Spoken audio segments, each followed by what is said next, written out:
Good afternoon, everyone, and thank you for joining us. Fantastic to see you all. My name is Todd Gilchrist. If we haven't had the opportunity to meet, I'm the Vice President of University Services and Finance here at the U of A. And along with my good colleague, Martina Kalkunas-Rappel, our College Dean and Vice Provost for the College of Natural and Applied Sciences, I'm one of the executive sponsors for what we call our Continuous Administrative Service Improvement Program. And because everything must have an acronym, and that's a bit of a mouthful, we call this program CASIP. We're going to start today with our land acknowledgement. The University of Alberta acknowledges that we are located on Treaty 6 territory and respects the histories, languages, and cultures of First Nations, Métis, Inuit, and all First Peoples of Canada, whose presence continues to enrich our vibrant community.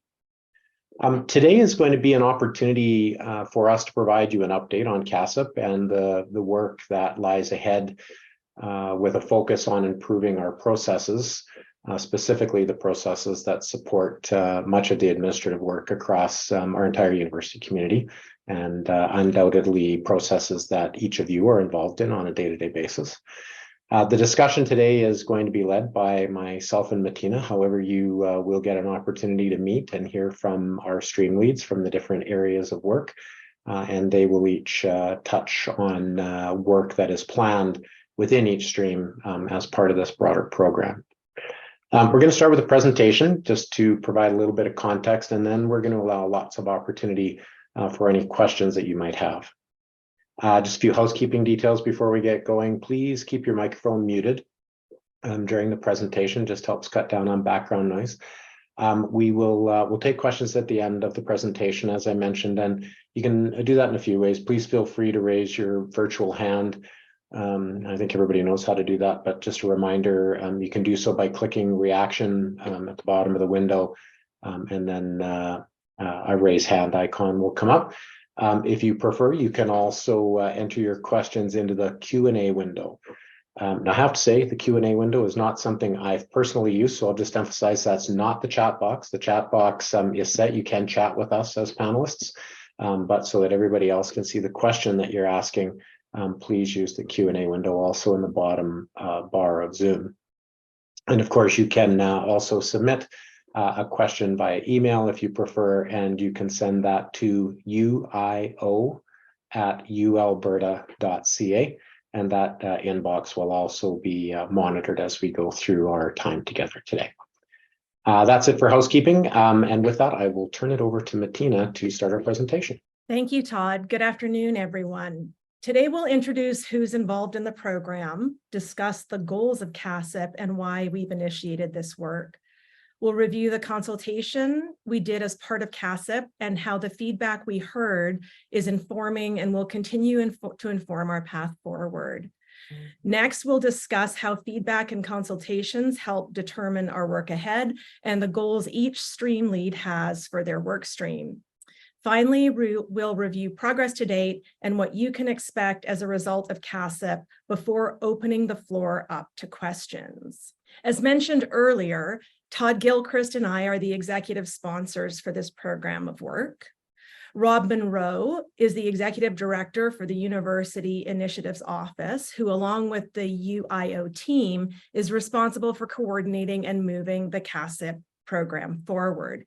Carrie Johnston, College General Manager of the Social Sciences and Humanities, is the college liaison for the program. Leading streams of work within the CASIP program are leaders in University Services and Finance, and they'll be speaking on their work streams later in the presentation.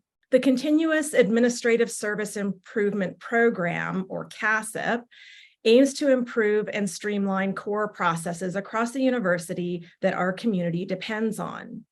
One thing I did want to emphasize from the beginning is that this is not a cost-cutting exercise.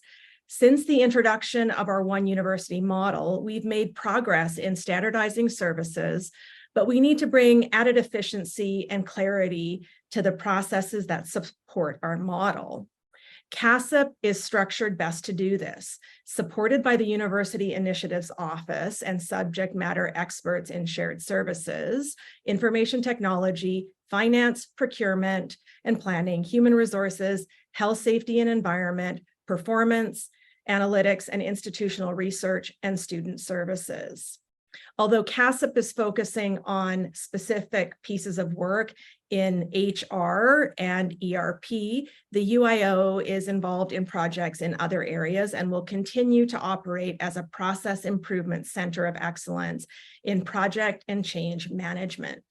During SET, the university had to act very quickly to achieve the budget restraints resulting from our provincial operating grant being cut.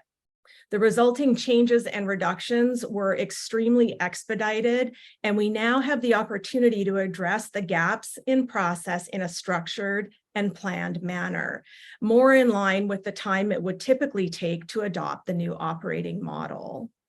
CASIP will help us achieve our One University vision with supportive and efficient operating model, with an operating model that is supportive and efficient, and it will improve the user experience for those accessing university services and for university employees working within these business processes. And now I'm going to turn it over to Todd. Thanks, Martina. So let's talk a little bit about some of the consultation that we went through, and we approached this in a number of ways, but certainly we've heard through one-on-one consultation, feedback that had been provided to the service staff just in daily interactions, typically within the university-wide services areas. We've had specific feedback forms and conversations with staff leadership across the institution. We've heard that our processes need improvement, and nobody here will disagree with that. As a result, we have begun this formal piece of work, and that started with some consultations. We partnered with KPMG to identify inefficiencies across the services that are accessed by you and many of your colleagues from across the community, and documented some roadmaps and actionable plans that we can take to drive performance in these areas.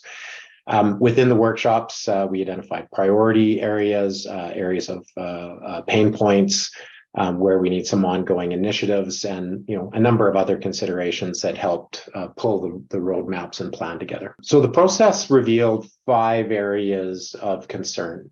Now, we could go into a lot of detail on this. That's not the intention in these particular slides today, but you'll hear later on, we will have more opportunities for more information sharing. But the top 5 areas of concern that we found were that there are gaps in our technology. We have far too many applications, many duplicative, and many of our key systems that work in these areas don't allow for seamless data transfer between the systems, resulting in errors within the automation, which then further result in a need for more manual work and hands-on work, correcting errors and processing. We have inefficient training and support documents to help staff navigate our systems and to understand how those systems are designed, and to really help the users to be self-sufficient within our self-serve model at times. We have inconsistent data collection and data transfer processes, which causes errors and, again, further manual work. We have a lack of information that has been made available on service standards and timelines. People don't necessarily know what to expect, don't know how much lead time it's going to take to action a certain service. And we have unclear or inconsistent roles and responsibilities. So who does what within our new operating model? So the work streams throughout the consultation and based on the concerns that we heard, work streams have emerged. And these are the work streams which present the greatest opportunity to implement improvements. And the work streams include governance, information governance and reporting, finance, technology, human resources, administrative processes. And so I'm going to start with just a bit of an overview on the governance streams. In this stream, we'll review and identify the business processes that we need to formalize, get the formalized expectations, formalize the roles and responsibilities, who has ownership for the processes, who does what, The work stream will also recommend the critical areas for improvement. Obviously, within the stream, these improvements will be implemented over the next 12 months. You'll hear more on the timelines in each stream, but in the governance stream, you're going to see work going on in this area for about the next year. And we'll hear updates on the other streams here as we go through today, and we're going to start next with our information governance and reporting stream. Now, Deborah Williams, our Associate Vice President and Chief Analytics Officer, is the stream lead for this particular work. However, she's unable to join us today, so I'd like to welcome Jason Michael. Jason is our Director of Operations and Information Management, Analytics and Data Warehousing. Jason will give us an update on this stream, please. Thank you, Todd. We spend a lot of our time cleaning port quality data to develop reports, and that greatly extends the timelines from when we get your requests to when we can answer them. Through the information governance and reporting workstream, we'll have better data governance processes in place, which will promote clear, consistent, and reliable data, thereby accelerating reporting, analytics, and automation. Rather than time spent cleaning up data, this stream will enable more time to analyze information to support strategic decision-making. The stream is underway. There will be initial improvements in 6 to 9 months, with additional improvements ongoing. Our goal is that good information governance will become a standard embedded function. Next, I'll pass it on over to Daryl Dancause, Associate Vice President, Finance, Procurement, and Planning, to provide an update on the finance workstream. Thank you, Jason. Currently, there's an inconsistency with the application of our chart of accounts that limits our ability to generate robust financial reporting for the institution. In this stream, we're going to work with the college, faculties, and departments to improve and align the chart of accounts to improve our business processes and our financial reporting that's available for everyone. The project is intended to be completed this year for the upcoming fiscal year of 24-25. I'll now pass it over to Sherry Baraniak, Associate Vice President and Chief Information Officer, to provide an update on the technology workstream. Thank you, Daryl. So the focus of this stream is to reduce the complexity of our technology landscape so that we can improve the efficiency and effectiveness of our processes. By rationalizing our applications and introducing an integration platform, we can improve the flow and availability of our data, as well as improve process efficiency. There are a number of initiatives in this stream, and you will see incremental improvements over the next 24 months. I will now turn it over to Rhea Ames, AVP Shared Services, and Melissa Murphy, Director Talent Management, to discuss HR administrative process improvements. Melissa will be speaking on behalf of Tanya Wick, AVP Human Resources, Health, Safety, and Environment, as she is unable to join us today. Thank you, Sherry. We completed a review of a select number of HR processes defined as pain points by our community. Through the review, we have identified a number of process areas for improvement. That includes the end-to-end delivery of recruitment and hiring, worker data management, and HR knowledge and process management. Thanks, Rhea. So this is a very complex and interrelated stream, as I'm sure you can appreciate. So what you're going to see here is incremental improvements over the next 24 months. I'll pass it over to Rob Monroe to share some of the process improvement work that's been completed and the improvements that are upcoming. Great. Thank you, Melissa and Rhea. So process improvement work has been ongoing by a number of the different portfolios for a significant period of time. And I just wanted to take an opportunity to kind of discuss some of the improvements that you should have seen in a few different of the areas. So this is just a bit of a shopping list. I'm just going to go through bullet by bullet and describe some of the changes that you should have seen. We have seen improved processing turnaround times for some of the core services, which would include travel and expense, per payments, vendor payments, and appointments. We're standardizing the job evaluation process, which decreases the time to post a job. The job card pilot was successful and now is being expanded to include other areas. We're having a template email to confirm verbal offers, which ensures accurate and consistent information is provided to candidates. MAP's offer letters have been updated to modernize the offer letter itself. We've developed a centralized list of interview questions, which provides consistency as well as simplifying the interview process for managers. We have minimum time lags for start dates, which have been established to improve onboarding experience and allows for better planning for our managers. And a checkpoint between HR and the hiring manager ensures all required information is available and provides clear direction to all parties. A monthly operational update is now distributed by shared services, which highlights key information on a monthly basis.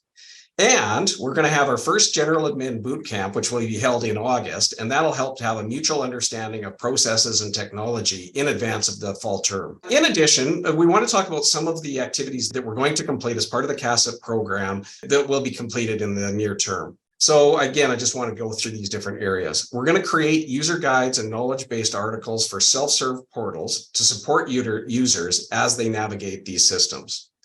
We're going to simplify HR forms and develop supporting documentation to assist you as you complete these forms. We're going to develop navigational material, including contact information for support. And that's definitely something that we've heard a lot from individuals, that they're looking for that support mechanisms. We're going to provide training to managers, and we'll also provide supporting documentation to those managers. We are going to clarify roles and responsibilities so there is a good understanding of who is responsible for any given service or aspects within those services. We're establishing a pilot program to support hiring managers to lessen their recruitment activities. We're improving service timeline for job posting and processing. And we have improvements to general illness leave to enable entitlements to take effect immediately upon request. So that's just some of the short-term improvements that you should be seeing. With that, Todd, I'll pass it over to you to open up today's discussion. Excellent. Thanks, Rob, and thanks to our stream leads for providing just some brief updates for folks on what each of those streams are.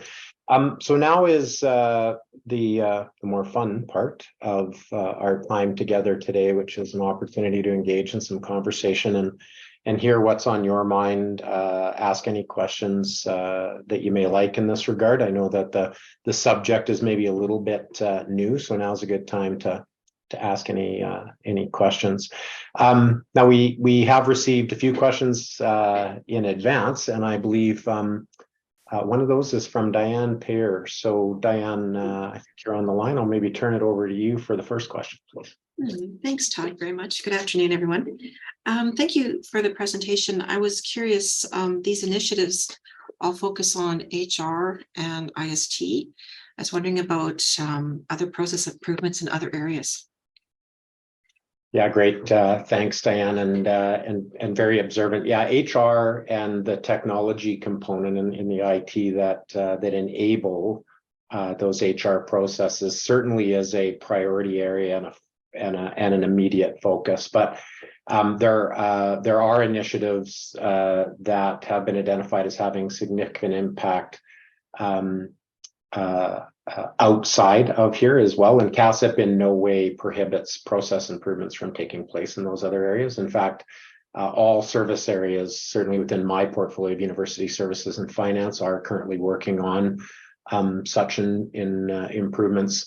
And I know Rob's team in the UIO is supporting some other university-wide service portfolios in improvements as well. And so you see some stuff, Rob, I'm just doing this off the top of my head, but you see some stuff going on in research and innovation. We've got some work going on with external relations. And so you do see activity across the board. The other thing that I would suggest, although the focus is right now on the streams of work that we've talked about, I think that CASIP, under this concept of continuous improvement, you'll see this change as we move forward. And so as we move forward and start to get some wins under our belt in the areas that have currently been identified, I'm quite certain that we'll see this continue on and you'll see other focus areas emerging. Yeah, great question, Diane. Thank you. Thank you. All right, I'm going to do the best I can today to try to moderate some further questions and discussion. So would just provide an opportunity, again, use your virtual hand, ask any questions you might have live, use the Q&A box in Zoom. And the chat is also open if you want to communicate direct with the panelists. But again, not everybody in the room can see the chat box when you type something into All right. Questions? We have 184 people in the room. I'm looking forward to about 150 questions. I just wanted to thank you for the presentation. I know that just hearing that we're acknowledging that things are not ideal yet is helpful, just to we're all in the same boat together. You talked about various improvements and technology, and I was just wondering if you could speak a bit to specific system improvements, like for the APS system, for example, that's process and technology. Is there any update that we could hear about that as well? Thank you. Yeah, sure, Amber. I'm going to maybe turn this over to Ria to start. Again, there has been some things that have already been undertaken, and more that will be coming along the path. But Ria, I'll let you see what you have to offer there. Great. Thanks, Todd. And thank you, Amber, for the question. I think as part of the review, we're going to have to take a look at APS as we look at what functionality we have and are using within PeopleSoft, but no specific, I don't have any specific updates for you today, and happy to have a conversation outside of this call if there's something that you're looking for or thinking about specifically.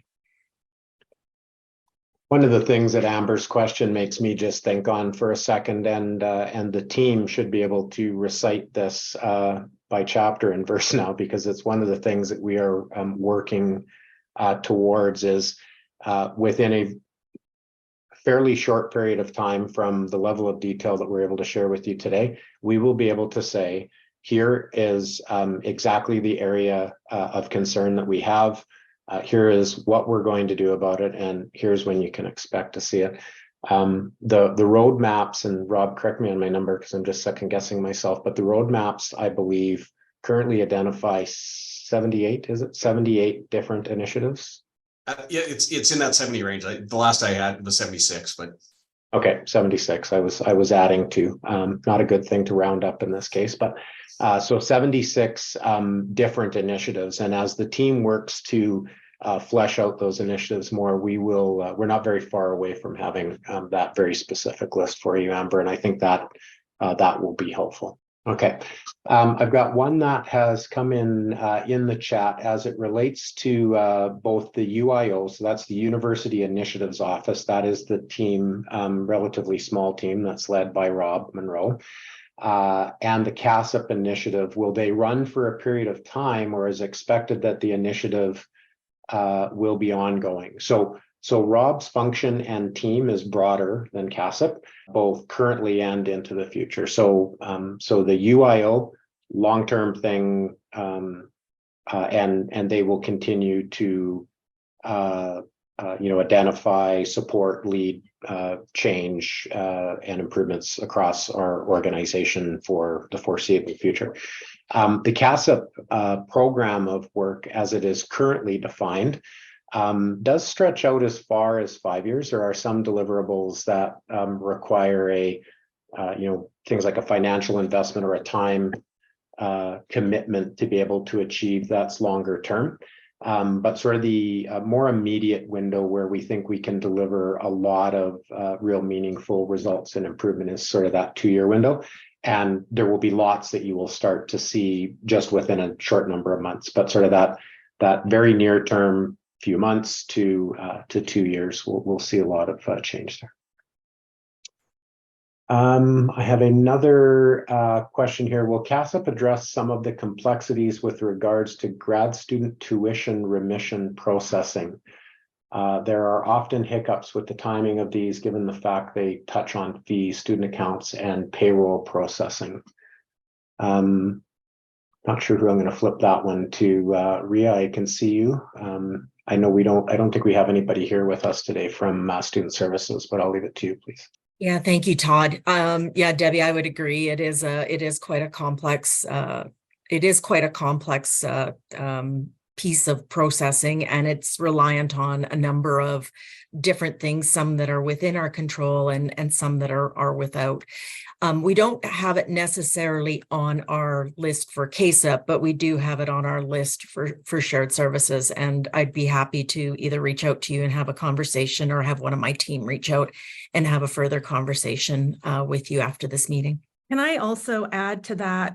I think we also have a new FGSR Dean and Vice Provost who is going to be starting in November. Parts of those academic and administrative process pieces will also involve that office, and agree that it's really complicated, but I think it is on everyone's radar that that's something that we have to look at, along with other academic and administrative processes that office will be involved in, and completely intersect with CASIP and what we're talking about here. Thank you both. We'll go to Laura. Thanks for hosting this town hall. I wanted to talk a bit about the delays in receiving responses from financial services and human resources when staff and students do have problems. And I know that you've said you're working on solutions, but I really want to highlight how problematic it has been for the last year, not just for staff and students who work here on campus, but also for industry reps, for people who have external relationships with the university. A colleague of mine very nearly had an international research conference get canceled because after more than 4 months of sending invoices, the finance people here hadn't paid any of the invoices and hadn't responded to any of the emails from the vendor. And this is a major vendor that was not getting its bills paid after 4 months and was threatening to pull the whole conference. Certainly, you know, in my own sort of work, I've put in requests for help that have been unanswered after a year, after more than a year. And students are having this problem as well. They're emailing their financial aid people, they're emailing their support services people, and they're not getting responses for months and months and months. And I understand that you're saying you might have solutions in the future, but I think for the people who have to actually do the work with HR and with financial services, it's really setting a bad precedent, and it makes the U of A look really chaotic and really dysfunctional and really unprofessional. Even just kind of basic things like working with my faculty managers. I think we've had 3 different division managers in the past year, and there isn't always that much onboarding or follow through from one person to the next. So the process for trying to get something changed has to start all over again when someone new takes the job 3 months later. So I just wanted to, more than anything, highlight how dysfunctional the U of A seems right now to not just people who work here, but people who work outside of the university with us. Thanks, Laura. You covered a lot of ground there, which is awesome. And I'll do my very best, and then I'll ask the team to chime in on what they think I might have missed. Part of that breadth that you covered is what I would categorize as very likely spanning different points of access into the operating model or the services, right? Some might be through the RSO, some might be through shared services, some might be through student services, some might be through a partner.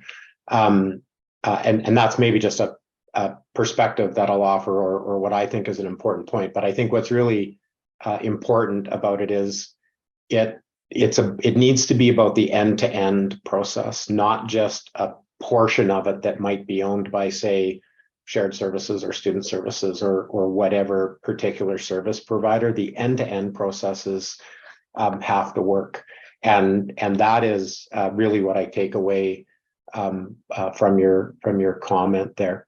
I'll just, because I know a little bit of this off the top of my head, I'll use things like your invoice payments. When first of all, I should have led by saying anybody that has issues like Laura talked about with a vendor that wasn't being paid for a 4-month period of time, those specifics are really important for us to hear and understand so that we can actually trace down what's happening.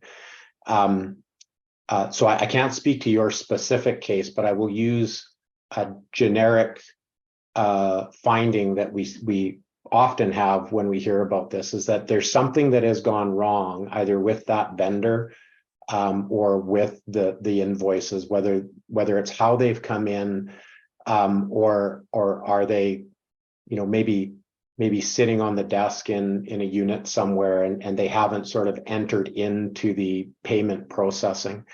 We did have some problems towards the end of last year, very beginning of this year, I think it was, Ria, where we were paying just over our net 30-day for vendors. Right now, I think the last stats I saw is that we've been consistently paying under 15 days. So we did have some system problems, I'll say, within the shared services entity that we had a bit of a backlog we were trying to deal with. We were over. We've worked hard to overcome those. But again, more often than not, it's the end-to-end process, and something is broken down elsewhere. It's the end-to-end process that's important, and we're talking about the end-to-end processes here. So that is a bit of an example. Don't disagree with anything that you had to say, Laura, and again, would encourage folks where you have a specific instance to let us know.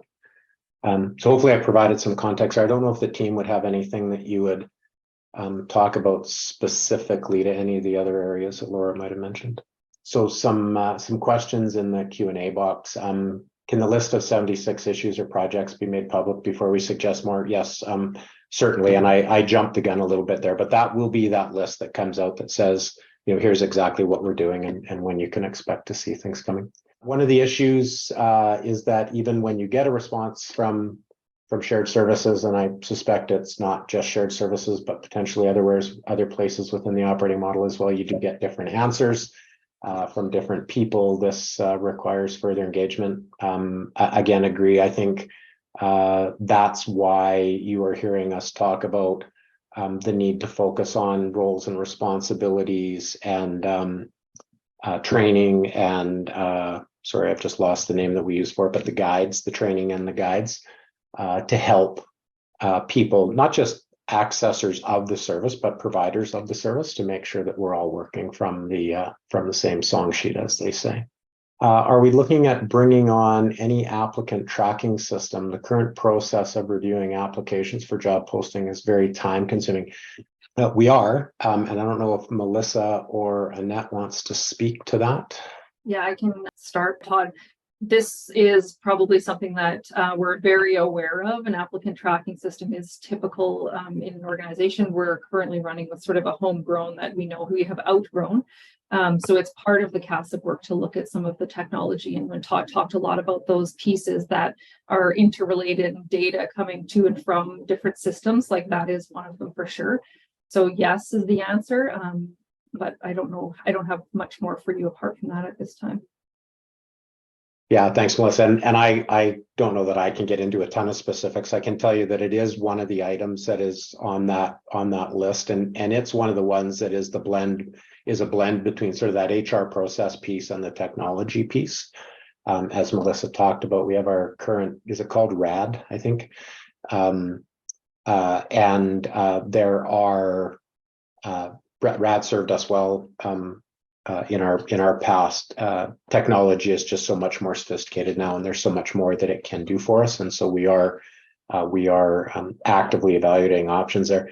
But maybe the other thing I'll say, and it's early days, team's still working on this, but we are looking at doing some fairly significant work within the recruitment process overall, and in providing some additional supports and services. And so, you can probably expect to see a bit of a trial coming out here in the not too very distant future. We want to try some different things and make sure that, faculties, portfolios, units, colleges, everybody across the university has a good end-to-end process that's working there as well.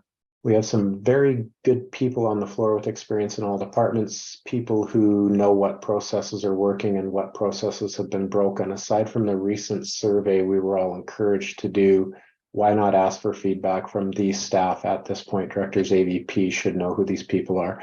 Yeah, great point. We are endeavoring to do that. I think the survey that you're probably speaking to is the faculty staff engagement survey. Great way to collect information on our organization. It's certainly what's on top of people's minds. We did, and I've already forgotten a number of different sort of workshops and focus groups as part of the initial work on CASIP. And so we did try to tap into that, but yeah, we will continue to look for ways to engage, the users of the system. So the people that work within those systems and processes and those that receive the services from them. Todd, can I also add to that? I Please. think something really important to communicate is that we were actually quite intentional about not going back to the people that are on the shop floor and asking again and again, because we were hearing consistently about what processes needed to be improved. So I think part of it is it seems like there's, work going on with the initiatives. Those 70 or so initiatives come from the feedback that had been received from the folks on the shop floor initially. So we'll continue to have that consultation, but it was intentional not to bother people with more questions about what wasn't working, because we had heard loud and clear about the processes that were not working well. Yeah, it's a good point. Thanks, Martina. It comes back to the, if you can't fix my problem, quit asking me about it. As sort of sense. And so we do feel like we have, a fairly robust understanding of where the challenges are. I use humor as a coping mechanism some days. And so I often will be heard to say in meetings where issues are being concerned or being discussed that, it was a good meeting because I wasn't surprised. I wasn't surprised today. And so I think that is actually, humor masking a serious comment in that, we understand where these pain points are, where the challenges are, and are working now with this program of work to address some of them. There's another comment in the Q&As. Speak to the growing pains, talks about the ticketing system. I don't know if somebody wants to make a comment on fresh service implemented recently, but I don't think that the comment in the Q&A is specific to the technology so much as highlighting the importance that people that do raise a ticket get a response, and no disagreement for me or anybody else on the call. Would also just make the offer, if people are uncomfortable in sort of asking a question here today, or anybody that has asked a question or made a comment, it's really, really helpful for us to understand specifics. I've tried to give a couple of examples of that, but it is in the specific detail. It's in the specific detail of us trying to understand why didn't you get a response in a timely manner to your request, that we can actually understand what happened and fix it. I feel very confident in saying that it's not the staff just not responding to you. There's something else that has probably gone on there. And so, would encourage you to the degree that you're comfortable, you're welcome to reach out to me or to any one of the stream leads that are on the call today. And let's dig into those a bit. Now, we do that. When we do that, we undoubtedly learn from it. And quite often, the area from which the concern is being raised also has some learnings from that around how that end-to-end process is working, and how the participants in that end-to-end system need to work together. And again, that also comes back to that discussion on roles and responsibilities that's underway. When we put in a staff services ticket, we have some expectation that it is read and addressed in a day or two. Is this unreasonable?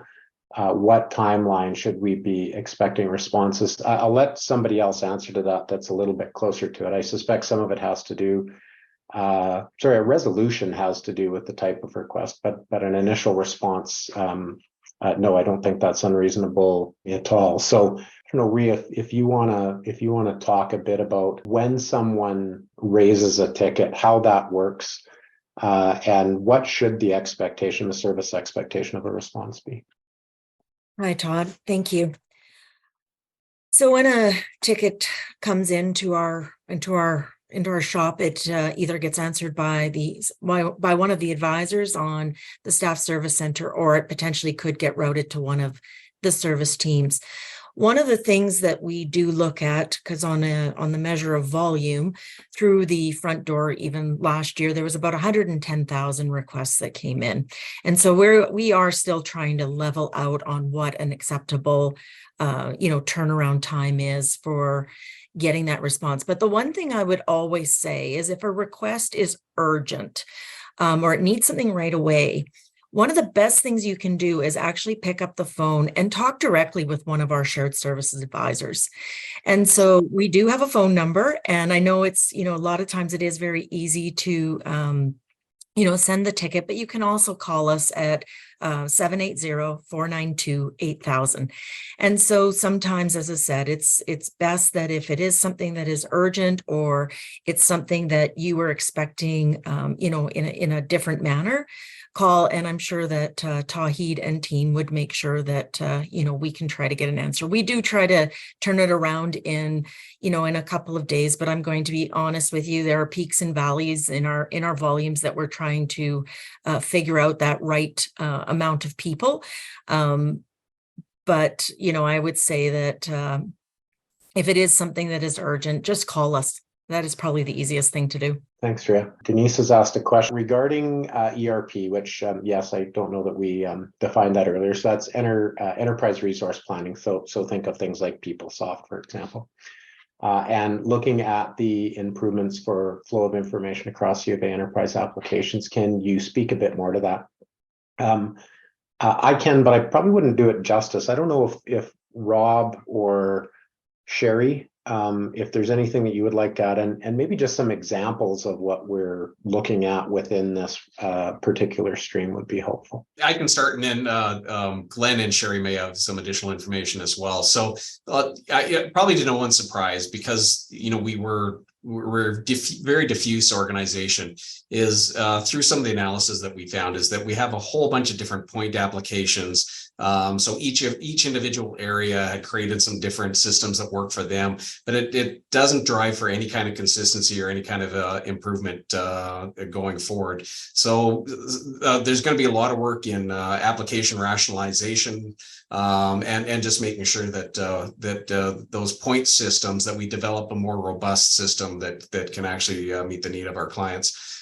Sherry, Glenn, probably more detail from you. I can give a little bit more detail. I'm in week 6 right now of being at the University of Alberta, so learning sort of the whole environment myself. But we are looking at implementing an integration platform which will allow us to build connections between a lot of these applications, which allows us to automate process better and put better workflow in, as well as be able to map data more effectively between the applications, so that there's less manual intervention required. Glenn, anything to add? No, I think Rob and Sherry covered it well. There's a question from Carrie West about if IST is going to provide a list of software applications that we currently have enterprise licenses for. Can we talk a little bit about that? Because I think that's a really important question that follows from this one. If I were to paraphrase this, can we provide an inventory of what is available to people across the community, so that when somebody's looking for a solution to something, it's easy to find and they don't duplicate it. Sherry, I don't know if in week 6 you've cracked that particular nut yet, but I'll maybe let you speak first. Sure, and I'm learning about this too, because Martina, after I talked with you, I went back to my team to ask this question as well. And so, yeah, like we have that marketplace that does show what software is available, However, we don't have a lot of enterprise licenses for some of the software that maybe we should have. And so we're just looking at doing an assessment of some of those, after we've amalgamated, some of the support for labs and classrooms and that we're looking at some of the software that's on each of those computers in those labs to see if there's a better way that we can provide licensing support in those areas. So we're just assessing all of that right now. So we're working on it, and those should be available in the next few months. Thanks, Sherry, and thanks, Carrie, for your question. Just as Sherry's talking there, I think that there's that to me is an example of where our new operating model, as we continue to streamline here, can really add value, right? Back to the organization, so that we are realizing that economy of scale and access to everything that exists across the broader community. There's another question in here as well about the responses to inquiries. Agree, responses need to be in the proper tone and respectful. Nobody would disagree with that. I have heard that some of our automated responses from the system don't always resonate with people. So we have also done some work in that space. Karine asks, when submitting a ticket to shared services, it's very difficult to follow up in the ticket, as it seems you get a new person looking at it each time. You need to explain the situation over. Will this be resolved? Riel, I'll let you speak to that. I will maybe just start with an understanding that I have is within Fresh Service, the system actually tracks who it goes to, and sometimes it has to go to different people to actually get a resolution, and to make sure that we are doing the best we can to get answers to people as soon as possible. But turn it over to you. Yeah, thank you, Todd, and thank you, Karine. I think as time unfolds, the intent is the shared service advisors on the front door would each have, I would call, equal amount of knowledge to be able to do this, to service any ticket that comes in. And I think part of the thing is that we always have to have people that are there in case people are away, people are on vacation. So Todd is correct in the fact that on an end-to-end process, a ticket may go to several people along the line. But if we're talking about when you're coming in through the front door, yes, you may talk to several different advisors. Over time, their knowledge will continue to increase, and they'll all come up to the same level of competence and be able to answer things more clearly. If there's again always a specific example or something that's happened, we're always open to learning, and you're more than welcome to send me a chat or send me an email if there was a specific incident that you'd like to call to our attention. Thanks, Rhea. Denise, hands up. Excellent. Thank you, Denise. Go ahead. Just with regards to more information to come, because this is a big, obviously, so many different areas within this CASIP and everything else. My question about enterprise apps is we're looking at Campus Solutions, BearTracks, EDMRS, Slate, but we're also adding in more, replacing BearTracks and then adding in different things. And so what I find is that we keep adding in and buying more, in a sense, add-ons to make things better, but we don't have the full training and resources for the current staff to use these new things. And then how they integrate with each other is not fully rolled out. So we've had different things in place for, say, 4 or 5 years, 10 years, and they're still what I call jimmy rigs to get them working together, because they don't. Certain things, one can't feed the other. So we still have humans feeding them, which is fine, that will happen. But we're also losing those resources of humans who know those things. And we don't have that in manuals, in training, to share with more people. So I think that there's also we'll get the applications working together, and hopefully that will be smooth, but we still require our humans. And that's but even just with the ticketing, I think it was 110,000 tickets mentioned for shared services last year. I couldn't even imagine what the student one is in the student side, but I can tell you that we don't have enough humans to answer them all the time. So I think that's part of the problem. Thank you. Thanks, Denise. I'll just make a thank you for your comment. Jimmy rig, I think is the term you used, actually describes our HR systems to a T. And so I'll just sort of bring it back to HR because we've talked a lot about the HR side of things today. We have an ERP system that has a number of add-ons to it, and that is problematic in its own right, just within those that are sort of university-wide. You then start adding on within the broader organization the different related HR apps that people have developed over time, and you start to see that problem expand and expand. So the work in the ERP stream of work is about consolidating and integrating. And so, recognizing that we don't have the resources, whether that be financial resources, time, people, to actually do like a full-on new ERP implementation, at least not in the in the immediate future. We will be looking at consolidating and integrating so that these systems that we do have can work together.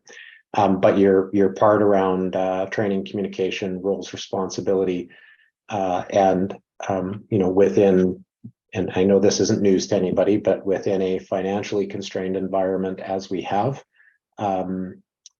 with the resources that we have, whether those be human or financial or system or process, making sure that people are appropriately trained and know how to use those systems and that they're working well together. And I haven't been around that long, but I'll be bold and say that there is a commitment to make that happen now with our systems in particular, in a way that I think is more intentional than maybe past efforts have been in that regard. And I don't say that to be critical of anybody, but just emphasizing the importance and priority that we're placing on it now. So thank you, Denise. All right, I will thank you all for making time to come to this session. I'd like to thank all of you that participated in our consultations prior to today, and those that have provided informal feedback over the past many months, as well as we've worked to, I'll say, get the operating model, the restructuring in place. And as we've alluded to earlier, we're now in this phase where we need to bring the processes, the technology, and the roles together so that it works. So your feedback to this point has been invaluable, and will of course be going forward as well. This presentation will be available on the UIO University Initiative Office website later this week. It has been recorded. I encourage you all to continue sharing feedback, please. One opportunity to do this is going to be through our upcoming community conversation events, and so watch for those to come out. These are going to be held on a monthly basis with staff from a particular service area, and we'll provide you with the opportunity to share feedback on areas that could be improved. That goes a little bit to the comment earlier of why aren't we asking those that are doing it. We have been and will continue to work to engage folks. Did also want to note that this will be the first of several town halls planned to update you on the work of CASIP, and planning for the next town hall is underway for this fall. So again, thank you all. Enjoy your week. Enjoy what is left of summer. And we will look forward to seeing you in the community conversation events and certainly at our town hall this fall. Thank you all very, very much.